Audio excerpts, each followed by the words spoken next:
গ্রীষ্মকালীন ফল আম আর ফজলি কাঁচা মিঠা আমের নাম শুনলেই জিভে জল আসে। কি ঠিক বললাম তো? আম খেতে ভালোবাসেন না এমন মানুষ খুঁজে পাওয়া মনে হয় দুষ্কর। মুখরোচক ফল হিসেবে আম কিন্তু বেশ জনপ্রিয়।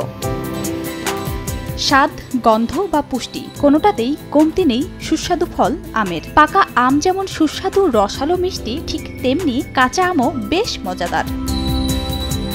শত শত আমের জাত, যাদের স্বাদ গঠন আলাদা। এই যেমন ফজলি, ল্যাংড়া, গোপালভোগ কিংবা বোম্বাই। এই তালিকায় আছে অরুণা, আম্রপালি, হাড়িভাঙা, লক্ষণভোগও।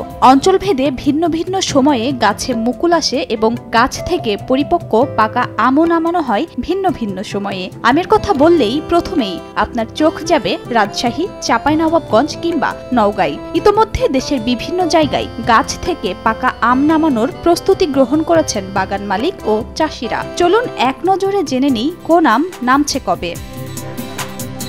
শুরুতেই রাজশাহী। এ জেলায় আগামী 15ই মে গাছ থেকে গুটি আম নামানো শুরু হবে। এরপরই সুস্বাদু গোপালভোগ, ক্ষীরসাপাত, ল্যাংড়া, আম্রপালি জাতের আম বাজারে আসবে। এরপর 25 মে থেকে গোপালভোগ ও রানী পছন্দ, 30 মে থেকে ক্ষীরসাপাত, 25 মে থেকে লক্ষণভোগ, 10 জুন থেকে ল্যাংড়া ও ব্যানানা, 15 জুন থেকে আম্রপালি ও ফজলি, 5 জুলাই থেকে বাড়িয়াম 4, 10 জুলাই থেকে আশ্বিনা, 15 জুলাই থেকে গৌরমতি আর 20 আগস্ট থেকে পরিপক্ক ইলামতি আম নামানো যাবে। এছাড়া কাটিমন ও বাড়ি 11 সারা বছর সংগ্রহ করা যাবে বলে জানিয়েছেন জেলা প্রশাসক।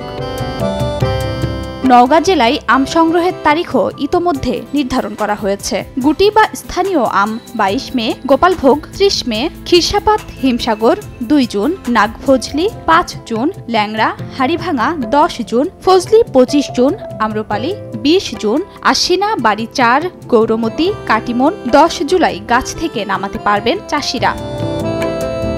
এবার জানবো সাতক্ষীরা জেলার আম সংগ্রহের সময়। যদিও এ জেলাতে ইতোমধ্যে গাছ থেকে পাকা আম নামানো শুরু হয়েছে। 9 মে গোপালভোগ ও 11 মে গোবিন্দভোগ আম নামানোর তারিখ নির্ধারণ করে প্রশাসন। এছাড়া আগামী 22 মে হিমসাগর, 29 মে ল্যাংড়া এবং 10 জুন আম্রপালি জাতের আম নামানো হবে। রংপুরের হাড়িভাঙা সবার পছন্দের তালিকায় থাকলেও উত্তরের এই জনপদে কবে গাছ থেকে নামানো হবে আম তা এখনও নির্ধারণ করেনি জেলা প্রশাসন। খাদিজা স্বপ্না, সময় সংবাদ। স্বাস্থ্য এবং স্বাদের মধ্যে চমৎকার একটা ব্যালেন্স করে পীর প্রিমিয়াম আয়োডাইজড লবণ।